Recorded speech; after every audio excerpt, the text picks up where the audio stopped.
9월 6일 방송을 시작하겠습니다. 자, 지금 보시는 화면은요, 나스닥의 차트입니다. 2004년, 5년, 6년, 7년, 8년, 9년이죠? 이걸 왜 갖고 온 거야? 갖고 올 만한 이유가 있으니까 가져왔겠지요. 상당히 중요한 백데이터입니다. 우리가 미래를 예측해 볼 수 있는 중요한 참고 자료가 될 것입니다. 그러니까 제가 갖고 왔겠지요? 지금 제가 말씀드리는 부분은 앞으로 장세를 예측할 때 중요한 백데이터가 될 겁니다. 자, 보시면 2006년도, 4년도, 7년도 계속해서 상승을 이어나가죠. 2008년도 다들 아시겠지만 미국발 금융위기로 인해서 증시가 완전히 박살납니다. 2860일을 찍고 1265까지 초전박살이 나게 되죠. 리만 브라더스, 일명 전세계발 금융위기였습니다. 미국에서 시작된 부동산 경기 폭락, 그게 파장되었죠. 레버리지가 과하게 풀려나가면서 그 기초 자산들이 레버리지가 되면서 파생 상품이 전 세계 금융기관들로 확장되어 나왔다. 그러니 이게 다 퍼지니까 전 세계 금융위기로 확장하게 되었죠. 이게 유럽발 재정위기, 그리고 지금까지 해결이 되고 있지 않습니다. 계속해서 돈을 찍어내면서 확장하다가 최근 들어서 긴축을 급하게 끌어올렸지요. 그리고 다음번에 맞이해야 될 그런 그림일지도 모르겠습니다. 자, 썰은 여기까지 하고 중요한 핵심을 보도록 하시죠. 특히 페드, 미국 중앙은행이 2006년 긴축 사이클을 중단하면서 2006년 6월에 긴축 사이클을 중단하였습니다. 이거 조금 이따 확인해 볼 거예요. 연준의 긴축 사이클, 2004년부터 6년까지 시작된 긴축 사이클, 증시의 화면, 그리고 그 시그널을 살펴보시죠. 2006년 긴축 사이클을 중단하면서 마지막으로 금리를 올렸던 6월 성명서를 눈여겨볼 필요가 있다. 페드는 그해 1월에서 5월까지 추가 정책 확정이 필요할 수 있다는 문구를 사용했다. 하지만 마지막으로 금리를 올린 6월엔 이 문구를 삭제한 뒤 위험 해결을 위해 필요할 수 있는 정책의 추가 확장 범위, 시기는 경제 전망에 따라 달라질 것. 지금과 똑같은 말을 하고 있죠. 데이터 디펜던트. 그러면서 시장을 컨트롤하고 있습니다. 연준의 이 시장을 컨트롤하는 방식은 과거나 지금이나 미래나 크게 바뀌지 않을 겁니다. 중요한 건 달러의 힘이 빠지기 때문에 연준의 영향력 또한 과거와 같진 않겠지요. 어쨌든 중요한 건 이후 2007년 가을까지 금리를 동결하다가 인하로 돌아섰다. 중요한 말이죠. 2006년 6월 금리를 마지막으로 올렸습니다. 그리고 금리 동결 구간 2007년 가을 금리 인하 시그널이 나왔다. 자, 이걸 도표성으로 한번 보겠습니다. 크게. 미국의 기준금리 장기 화면입니다. 2004년도에 금리 인상을 시작을 해서, 그쵸? 2006년 6월에 금리 인상을 중단해서 2007년 가을까지 동결 구간, 그러다가 금리 인하가 나니까, 그쵸? 금리 인하가 되고 제로금리까지 순식간에 갔었습니다. 자, 그러면 요거를 대입해 보시죠. 여러분들의 통찰력이 커집니다. 2006년 6월이죠. 보이시죠? 2006년 이 구간입니다. 이때 금리를 마지막으로 올렸어요. 시장이 한번 또 울죠? 울다가 이 물량을 소화하고 금리가 동결되는 구간에 계속해서 물량을 소화하면서 나갑니다. 그러다가 금리 인하 시그널이 떨어지죠. 언제? 2007년 가을께죠? 그쵸? 가을께 인하 시그널과 함께 2007년 10월이죠. 가을께입니다. 금리 인하 시그널과 함께 시장은 폭락으로 돌아서는 그 전초전을 맞게 되지요. 자, 그럼 여러분들 이제 그림이 보이시나요?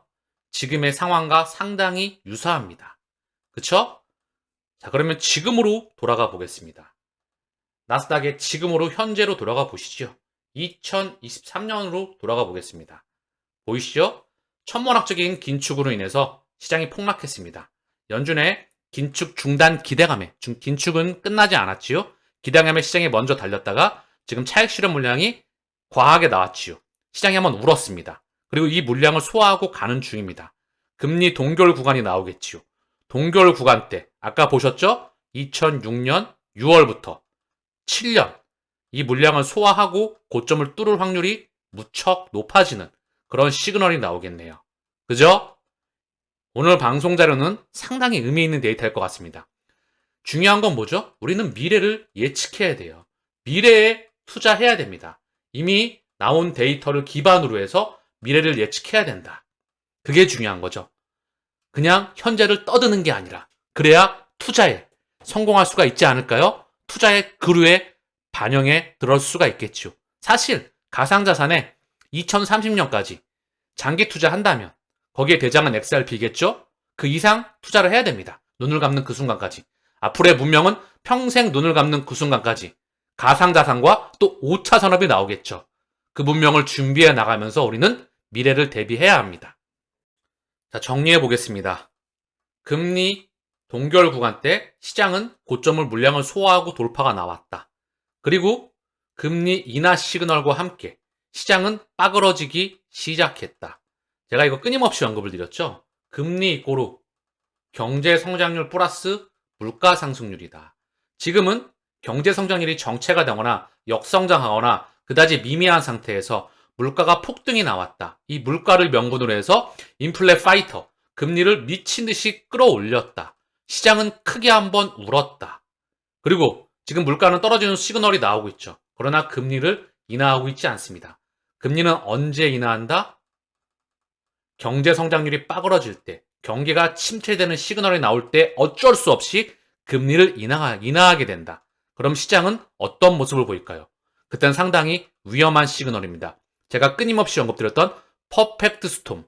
앞으로 2, 3년간의 흐름에 따라서 우리 인생이 송두리째 또한 바뀔 수 있는 기준점에 들어간다는 것을 의미합니다. 기존 두꺼비집을 부셔버리고 새로운 두꺼비집을 완성하는 것. 그리고 큰 그림에서는 이 가상자산의 시장이 1000배 이상 커집니다. 이거는 명확관화하다. 자, 그럼 다시 한번 복습. 지금 2004년도에 금리를 올리기 시작해서 금리 동결 구간 때 2006년 6월, 2007년 가을까지 동결 구간이 나왔습니다. 금리 인하 시그널이 그때쯤 나왔죠. 그리고 글로벌 경제 위기가 터졌습니다. 금리를 올렸죠. 동결 구간이 다가옵니다. 이때 시장은 달려나갈 확률이 무척 높다. 이미 2004년도, 2006년도 6월이죠. 달려나가기 시작해서 2004년, 5년 쭉 요 물량 소화합니다. 6월 달에. 요 물량 소화하고 다시 한번 달려나가고 고점을 갱신하더라. 그리고 2007년 10월 가을 기준께 고점을 찍고 금리 인하 시그널과 함께 시장은 빠그러지는 모습을 보여왔다. 충분히 참고할 만한 그런 데이터입니다. 과연 몇 명이나 이런 백데이터를 제공할 수 있을지 국내 유튜버 또는 국내 경제학자, 매크로 경제학자, 애널리스트 몇 명이나 데이터를 여러분들께 제공할 수 있는 사람이 있겠지요. 그래도 소수가 있겠지요. 그 비중은 매우 극소수입니다. 이제 여러분들은 이런 미디어에서 나오는 말을 걸를 수가 있으셔야 돼요. 미 증시 조종론이 등장했다. 연말까지 10% 하락할 수도. 개인 투자 34%가 약사장에 진입했다고 얘기하네요. 이게 무슨 중요합니까? 개인 투자자의 34% 비중이 조사를 했는데 약사장에 진입했다고 그런 조사 결과가 나왔대요. 개인 투자자가 판단하기에 그냥 참고하실 필요도 없고 이것 또한 이런 말이 나오면 뭐죠? 반대로 하시면 됩니다. 그 이유를 이제 아시겠죠? 우리는 그것뿐만 아니라 자 마이클 버리, 조지 소로스 투자의 그루들이죠. 얘는 증시 전망을 비관적으로 보고 있다. 심지어 마이클 버리는 압도적인 금액을 미국 증시가 폭락하는 데 걸었죠. 버핏은 낙관에 섰다. 그쵸? 어쨌든 중요한 건 버핏이건 마이클 버리건 조지 소로스건 중요하지 않습니다. 그냥 참고만 할 뿐입니다. 우리는 우리의 기준과 원칙이 중요하다. 얘네 하레비가 와더라도 우리는 펀더멘털과 가치에 집중합니다. 자, 메파 크리스토프 월러 미 연준 이사이죠. 신중한 금리 정책 파월 발언에 동조한다. 똑같죠. 2006년도와 데이터 디펜던트를 보면서 우리는 신중한 경제 정책을 펼치겠다. 이제 여러분들 아시겠죠? 얘네의 스탠스는 과거와 유사합니다. 그지요? 우리는 이제 그 데이터를 답안지를 오늘 비스무리하게 한번 보았다 생각합니다. 참고사항으로 언급을 드리는데요. 개인 투자자가 이 매크로 환경을 예측하고 큰 그림을 그린다는 게 유가, 금리, 환율, 통화정책, 재정정책과 이 역사와 문명을 다 예측을 해서 이 금리 방향과 기술적인 분석을 더해서 한다는 게 쉬운 일이 아니겠죠. 맞습니다. 사실 진짜 어려운 일이지요. 그렇기 때문에 개인 투자는 시장의 흐름과 상관없이 그냥 장기적으로 묻어가는 시나리오 2도 있겠지요. 버핏의 코카콜라 전략을 참고하면서 코카콜라의 30년 이상을 40년 가까이 되지 않았을까요? 중요한 건 시장 상황과 상관없이 또 묻어두는 방법도 방법이 될 수가 있겠죠. 다만 가상자산은 초기 시장이다. 그죠? 이 또한 시나리오 1과 병행을 한다면 좋은 전략이 될 수가 있겠죠. 여러분들의 계좌가 폭발적으로 짧은 기간 안에 1년에서 2년 안에 천문학적으로 또 늘어날 수 있는 방법이 될 거라 생각을 합니다. 아무나 할 수는 없습니다. 제가 제 조금의 어필을 했나요? 웃자고 얘기하는 겁니다. 사우디 러시아 연말까지 감산 연장 유가 10개월 만에 최고. 이거 보면 또 무슨 생각이 들죠? 여러분, 물가 또 올라가는 거 아니야? 금리 더 올리는 거 아니야? 이제 이런 미디어에 나오는 이 지표건 뭐건 간에 흔들리지 마시길 바랍니다. 이들의 전략은 거의 정해져 있습니다. 자, 대한민국 미디어를 통해서 인도 얘기가 최근에 시리즈별로 나오고 있습니다. 그만큼 인도의 성장은 기정사실화이죠. 왜? 인도의 인구, 산업 인프라, 그들의 자금이 들어가고 있다. 그 말은 뭘까요?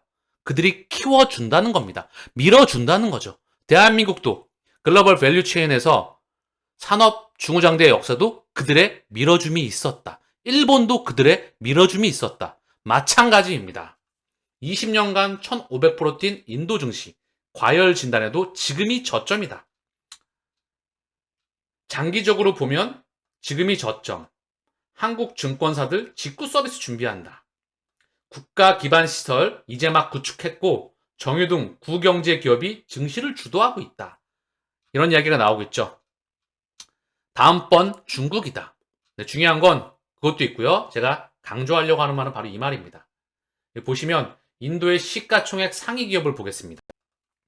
인도의 시가총액 상위 기업 1위부터 5위까지 나와 있는데요. 1위 릴라이언스 인더스트리, 2위 타타, 3위 HDFC뱅크, 4위 ICC뱅크, 1위부터 4위까지가 리플과 다 직접적으로, 간접적으로 또는 파트너사의 파트너사로 연결이 되어 있다. 그 말은 뭐죠? 이미 선점을 끝냈다는 걸 의미합니다. 릴라이언스 인더스트리는 블랙록과 함께 합작사를 만들었죠. 그리고 인도 시장에 확장을 지속해 나갑니다. 블랙록이 확장을 한다는 거죠. 블랙록은 다시 한번 리플과 또 직간접적으로 연결되어 있죠. 타타는 타타의 TCS, 대한민국의 삼성전자 그 역할을 하고 있습니다. 타타의 TCS라는 게 얘가 리플과 직접적인 파트너십을 맺었다. HDFC뱅크, 리플과 파트너사를 직접적으로 맺어 있다는 거죠. 간략히만 보겠습니다. 제가 워낙에 여러 번 인도 시장을 말씀을 드렸기 때문에 블랙록 14억 인도 시장 정조준한다. 디지털 자산 운용사 지오 블랙록을 설립하였다. 릴라이언스 인더스트리와 협력해서 자산 운용사 설립을 위해 공동 출자하였다. 블랙록이 인도로 확장을 한다는 소식이죠. 인도 최대 IT 제공업체인 타타 컨설턴시 서비스 TCS죠. 송금 서비스에 리플렛을 사용하고 있음을 방금 공개했습니다. 2019년 4월 HDFC뱅크 리플의 결제 네트워크에 합류하였다. 인도의 엑시스뱅크 블록체인 전송을 위해 리플과 파트너십을 체결하였다. 이러한 움직임은 ICC뱅크와 예스뱅크가 자체 블록체인 통합을 발표했다는 소식에 따른 것이다. ICC, 예스뱅크, 엑시스, 리플과 다 직접적으로, 간접적으로 연결해 파트너사의 파트너사 또는 이런 부분을 통해서 이미 리플은 선점을 완료했다. 인도 지역뿐만 아니라 5대양 6대주 이미 거점 지역에 선점을 끝냈습니다. 리플, 인도 거래소에서 인기가 있다. 미국 SEC, XRP는 증권 아니야. 비밀 메모 의도적으로 은폐하였다. 암호화폐 전문 매체 유투데이는 리플과 시바이누는 인도의 대표적인 암호화폐 거래소 와지르엑스에서 꾸준히 가장 많이 거래되는 자산 중 하나이다. 시바이누와 XRP는 비트코인과 함께 8월에 가장 많이 거래된 3대 디지털 통화 중 하나이다. 자, 그러면서 존 디틴 변호사는 과거 SEC 측이 XRP는 증권이 아니다. 이 취지의 내용을 적은 비밀 메모를 의도적으로 은폐했다.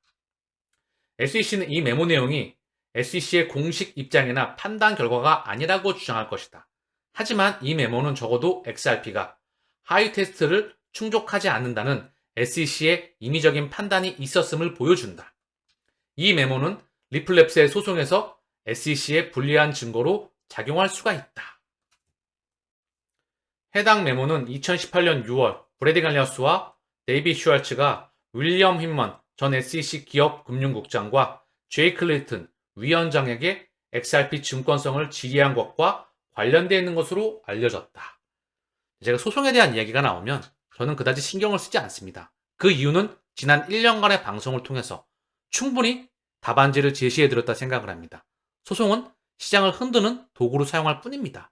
SEC 위에 미국 전세계 위에 이들이 판때기를 깔아나가고 있다. 다만 미국의 기준금리 정책 결정 과정에서 지금 경기를 컨트롤하는 과정에서 통화정책과 자산시장의 컨트롤 과정을 보신다면 이 부분을 유추해 볼 수 있지 않나. 저는 항상 그런 말씀을 드리지요. 왜? 우리는 가치에, 펀더멘탈에 집중해야 하기 때문에. 로드 XRP님의 트위터인데요. SBI CEO는 자신이 말한 내용을 정확히 알고 있습니다. 모두가 차근차근 준비하고 있습니다. 스위치는 단순한 발명품이 아닙니다. SBI CEO인 기타 요시다카이죠. XRP is already $10. XRP는 이미 $10이다. I just have to press button. 버튼을 누르기만 하면 됩니다. SBI will kill competition. SBI는 경쟁을 없앨 것이다. 경쟁 자체를 만들지 않겠다. 대체 불가능한 섹터에 XRP가 있다. 제 투자에 대한 철학이죠.